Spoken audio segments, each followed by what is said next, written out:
welcome to ChangeNOW. Thank you. Have you been on any other stages so far today, or is this your first? I've only just arrived. Yeah. So look, club of. I've heard everything. You've heard everything, brilliant. Yes. So we've set it up nicely, I think. Yes. For maybe a little bit more of a radical conversation now, I hope. And there are lots of elephants in the room. There are many elephants. What I'd love to ask you just to quickly explain the Club of Rome, and quickly explain how you got there, because your journey there is very powerful when you told it to me. But so that everyone knows where we are and what your background is and what you're doing. Sure. So I am the first female co-president of the Club of Rome, an organization which I don't know if all of you know, but we're the first to publish the limits to growth in 1972. It's an organization that was, thank you, and we have some of our incredible members here, including Kate Rayworth and Hunter Lovins, who was actually mentioned as well. Why is that important? And that's the big elephant that's still in the room, because we actually haven't talked about the fundamental link to growth. The limits to growth was about the fact that with exponential population growth, with the incredible impact that people were having on natural resources, we needed to put together an understanding of when we would start to see key tipping points.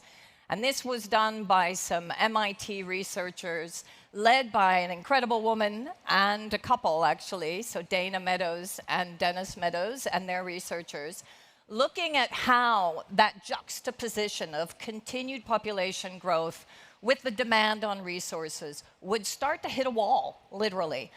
I think what's most important from that report is millions of copies were sold.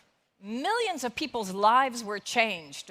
During our 50th anniversary, we spoke to so many people who told us, it is because of the limits to growth that I actually started to question my relationship with the economy. It has guided me through my career, etc. But not enough governments were ready to listen to the fact that we needed to shift our patterns of growth and start to address new indicators and not be so fixated on productivity and GDP. And here we are now with some major tipping points, a poly-crisis which is upon us. And as we've already heard, we're at 1.2 degrees.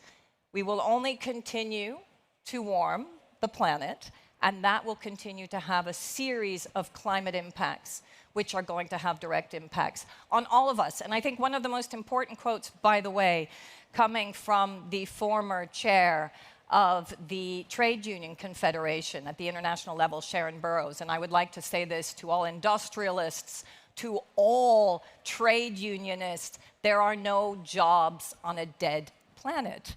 There is no industry on a dead planet. None of us will be able to survive. The planet will be fine without us. Yeah. But we will become either, unfortunately, extinct or refugees, all of us. I mean, think about that. The potential survival of all of us is really at stake. Now, that seems like a doomsday scenario, and that is the big elephant in the room. And let's talk about, hopefully, together, some of the possible solutions, because there are some, and it goes far beyond the technology or the individual industries that we've learned of today. Unfortunately, it has to be much more collective. So you set me up beautifully for my next question or thought. You know, it's around, I mean, I think what we're hearing about a lot, particularly in a kind of corporate scenario more broadly than what we've been hearing about today, but it feels a bit more like it's going to be iterative, and we can sort of do the same thing, but we can change, and you know, we're going to be fine. But we need to build the plane while we fly. I think I think what you're advocating is a bit more of a reset, and like a total reset. And how do you see the solutions? And is that possible? Is it, can we get everyone together and change, or? So Jane Goodall says we're the most intelligent species, but we're definitely not the wisest. And I think that is so true, because we have not optimized our intelligence or innovative capacity. And innovation is not just about industrial innovation or technological innovation. Innovation is about the human spirit. It's about how we can actually govern ourselves, put in place the right economic models that go back to what is most essential. I mean, last week we were at the Beyond Growth conference, many of us, gathering the most incredible economists from across the globe, talking about what are the different models, including Kate's Donut and other models. And we all came to the simple conclusion, as does our book, by the way, that is now building on the limits to growth recently, that we can create a well-being society. Okay. That we can have a universal basic dividend, that we can grow differently. What I'm really fascinated by is that governments continue to say, including this government, by the way, because we've talked about the need from Hakim of having regulation. Macron is saying, stop the regulation. So if we're going to change now, write a letter to Macron, by the way, because that is the #1 action that we could do today. Okay. Is to tell him, good regulation makes sense. We need to regulate for the right things. That means putting in place taxation schemes that tax the rich, redistributing the wealth, putting in place universal basic dividend. The way in which we can actually put forward the solutions, and most importantly, take out the perversities in the market. Why do we continue to subsidize industrial agriculture? And again, by the way, reality check today, the European People's Party across Europe, and Macron is supporting this, are protesting against all of our new laws from the European Green Deal, the farm to fork law, saying that farmers are going to get hit. Most of the farmers are already shifting towards regenerative practices, and we know that. Most farmers are seeing that soil degradation, especially in Italy and Spain, if they're not getting flooded out, they're getting dried out, and they can no longer actually farm. The only reason why the EPP is complaining about the nature law is because it actually starts to put requirements on pesticides and industrial farming techniques. That is not helping the little man, or the little woman, or the farmer. That is actually going straight into the pockets of industrial agriculture. So yeah. I told you it was going to be good.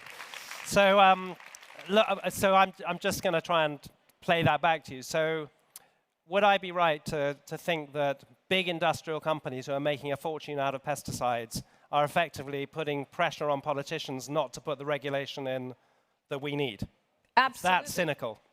And that is happening right now. Okay. That's why I think, really, I mean, we are at Change Now. Change Now means open up our eyes and smell the roses. Understand that we are all here collectively speaking to the converted. But the fact of the matter is that outside, in the corridors of power, we're getting a huge backlash. And I'm very worried. We knew last week at the Beyond Growth conference that certain politicians couldn't actually speak truth to power and that they were being told that they would get in trouble if they did, even if it was a multi-party conference.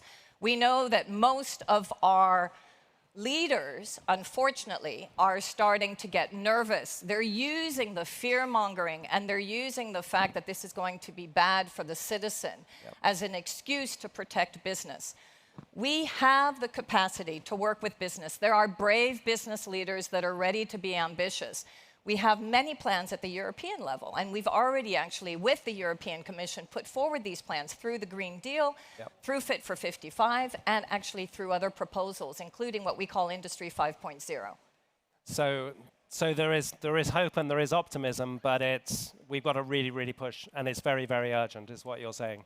Yeah, I mean, my background shows that there's, luckily, hope and optimism. I have worked to build bridges between the private sector and policymakers, but I am starting to get impatient. Yeah. I'm starting to get impatient because, you know, many things have been said today, and I've been actually drawing all kinds of circles. There is the human factor. We're all human beings, and we need to remind ourselves that the human factor exists in all corporations. But the problem is that we need to steer those corporations in a completely different way. So here are a few facts. 98% of our economy at the European level is driven by SMEs. Yep. Who do you think drives the legislation? It is sure not the SMEs. We're not protecting SMEs. Number two, we don't have a proper wealth tax. If you have Warren Buffett telling you that his housekeeper is paying more tax than he is, there is a problem. Norway has just put in place a wealth tax, and the wealthiest Norwegians have left the country. We have to hold our governments accountable. Wealth distribution is not a communistic plot. It is the way in which we maintain stability and security in our economy at a time when actually we see windfall profits of the largest oil and gas sectors on top of the back of energy poverty, mobility poverty, and inflationary effects. This is the first generation that's going to make less than its parents. It is the first generation that has the highest level of mental illness and suicide rates. It's not about we are protecting the planet for the next generation. It's we are creating a better world. Yeah. Our systems are broken, kaput. Let's start to rebuild them into something that goes back to what is most essential. I mean, even Bob Kennedy, I'm sorry, I'm on a rampage now. Good. Bob Kennedy said to us in 1968 in his famous speech where he was going to actually announce his election campaign to be president, we do not measure that which is most essential. We have been through the largest pandemic that we have ever seen in our generation. What did it teach us? That we wanted to protect our loved ones. Apart from those that wanted to go on a rampage and get toilet paper and order things online, most of us wanted to make sure that we were all safe. Most of us wanted to actually respect the rules for the collective good. There was solidarity. There were so many beautiful, innovative processes that were developed to enable us to function during this time of real fear for our lives. Can we please tap into that subconsciousness and remind our policymakers that transformation is absolutely feasible, that we can innovate for the better good of people, planet, and prosperity, not for power, profit, and patriarchy? So, I mean, amazing. And just in terms of how because we've only got like a few minutes left in this, what do we do, us? Mm-hmm. So, I mean, there's lots of people who are not doing very much, but what, because it's a bit like, oh my God, this is huge. And you know, we support you, first thing. But what do we do when we leave this and this event, and how do we kind of help push that change? Do you have any kind of anything you want to sort of share and get us to do, apart from write to Macron? Well, we need to write to Macron. We need to write to a lot of others. But, I mean, part of that is this book, Earth for All, A Survival Guide for Humanity. It's what allows, I'm hoping, many of us to understand that there is a feasible Earth for All. We talk about 5 key turnarounds that we need to really address: poverty, inequality, empowerment, food, and energy. And we give solutions for all of those 5 turnarounds. And the important thing is that we need to embody that narrative, all of us. Don't just support me. Go out and start to talk about the narrative that there is an Earth for all. And here's what it looks like. Universal basic dividend. The fact that actually 75% of G20 citizens want a well-being economy. The fact that actually wealth distribution is no longer functioning or even enabling well-being. Our well-being index shows that well-being is decreasing as countries are getting wealthier on the backs of the poorest of the society. So all of these narratives have to be integrated in our conversations. But in addition to that, yes, clearly, we need to consume less. And we saw from the En-ROADS data, which, by the way, I've used before with policymakers and industry. I used to work with the oil and gas sector. I mean, I was an advisor for the oil and gas sector to make them greener. But still, the fact of the matter is that in using En-ROADS, the greatest fallacy that we are all being sold right now is that technology is going to solve us and all we need to do is invest in renewables. That is utter bullshit. And I really want to call it out. Because if we continue to burn fossil energy at the rate that we are burning it, it doesn't matter how much we invest in renewables. We will not reduce our impact. That is hard. So what do we need? Yes, we need to shift to other types of energy sources, and we need to do it now. And luckily now it's at price parity, and we can do it. Secondly, we need to offer mobility for people to get from A to B, so that actually trains become sexy again, so that actually they're fast and furious, and they make us happy to get into a train and go to a train station where you actually want to be aggressed, but it's a wonderful place, thriving culturally, where you can actually engage with people. We need to make sure that all house owners understand the benefits for them of having clean homes and efficient homes. We have got EIB loans, that's the European Investment Bank, who is ready to give smallholder loans across most cities. We've got city mayors that are ready to change. But we do need the regulation. We need the signals coming from nation states. And so, as you leave this incredible space, please, please, please hold your leaders accountable. Please vote in the European elections and the next democratic elections which we are having. Because if we continue, we will have absolute instability, and we will also have growing populism. The fear-mongering is really growing, and yet there is hope. Last point. I am a grandchild of an Auschwitz survivor. I am the grandchild of the first French civil servant in the European Commission. I believe that we can build without having to build from war. Please don't let us get in a situation where we have to be in a third world war before we finally decide to lift ourselves from the bootstraps and actually do something.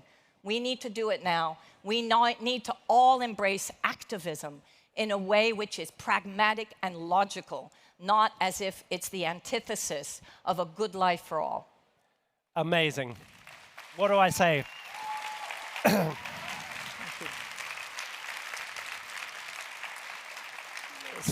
So I knew this was going to be amazing, and Sandrine, you haven't disappointed. You closed this session better than I can. Thank you all for staying with us. Amazing to see you. Enjoy your time. Sandrine, thank you. Thank you. It's fantastic.